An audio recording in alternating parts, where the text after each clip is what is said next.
Hello dear viewer or viewers, in this video I will explain to you how to play the board game The Badgers. So The Badgers is a card-based board game that's played on a board, as you can see in front of you, consisting of 3 different columns and 4 rows, which are made of tiles. The tiles are shuffled at the beginning of the game and then set up so the board doesn't always look the same.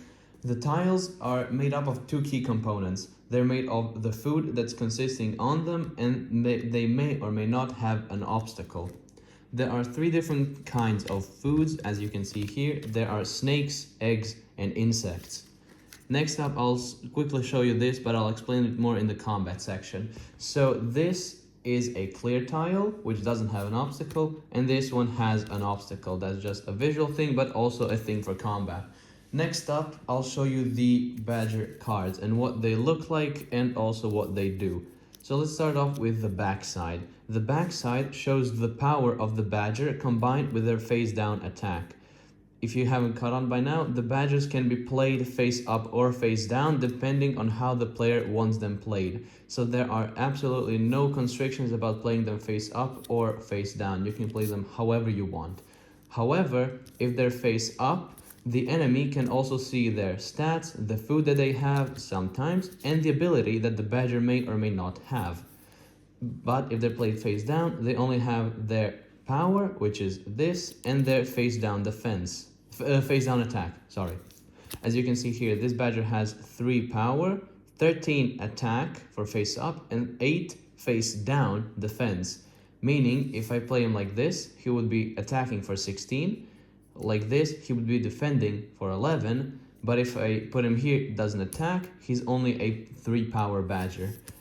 As you can see here, this has a 4 to its power and 3 to its face down attack, meaning the back number says 7. The Badgers consist of 5 different decks as of now, and each deck has 2 different abilities to it.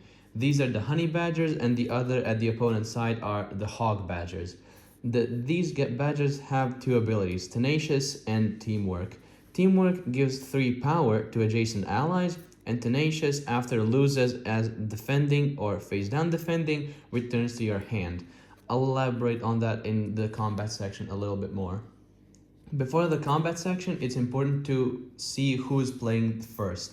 So how you determine that is by counting the amount of empty spaces on each of the players' half of the board. So my half consists of these 6 and the enemy's of these 6. The enemy has 2 clear paths and I have 1. That means I would go first. After determining that, the players preferably shuffle their deck and then draw 3 cards.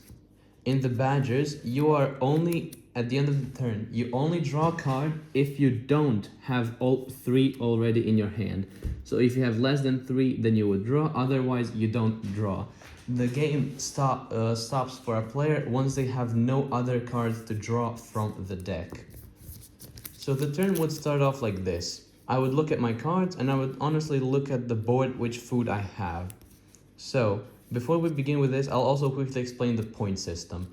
So if a Badger is located on the tile that has its preferred food, this is known as the Badger preferred food. This is the food on the tile.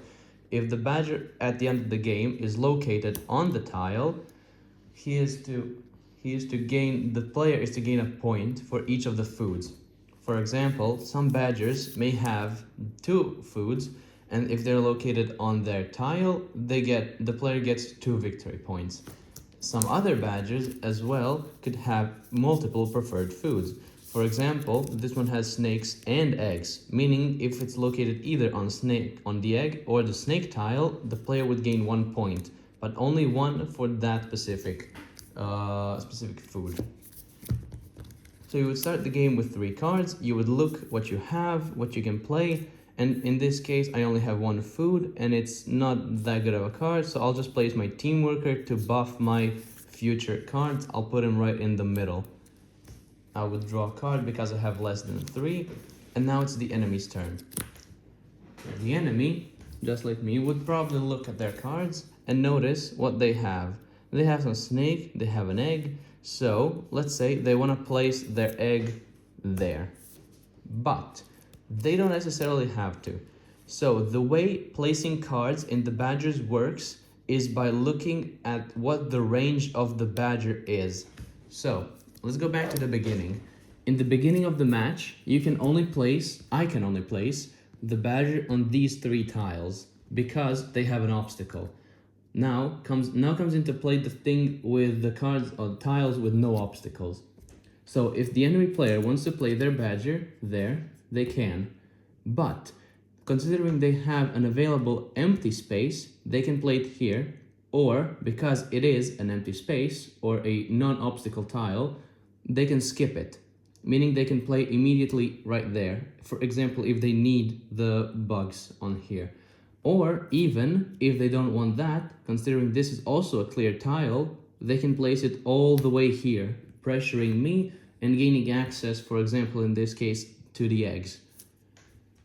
So knowing that, I might not even want to play a card there, but here, because the future tile is a clear tile, which means I would gain access next turn immediately to this tile if I want to.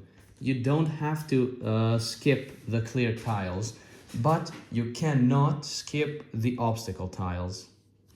At the end of the game, after some combat, the players will count the points, which means at the end of the turn, if some badgers are placed face down, they would be turned face up, and then the points are counted if they are located on their preferred food and on the tile with their preferred food. The combat in the badgers works if a badger, for example, let's say this badger is located there, and I want to play a badger on that field on that tile, because I can, considering I have an empty tile. So I would look at my cards and see which one can beat them. So I would look at it like this. This card has the fort ability, meaning the badgers in this column would gain 3 to their defenses. So this badger has 4 power plus 3 to the defense plus 3 to its defense, meaning this badger has a total of 10, meaning that I need to attack it. If I want to beat it, I have to attack it with something that's 11 or higher. So you cannot have something that's equal to its total defense or its total score for it.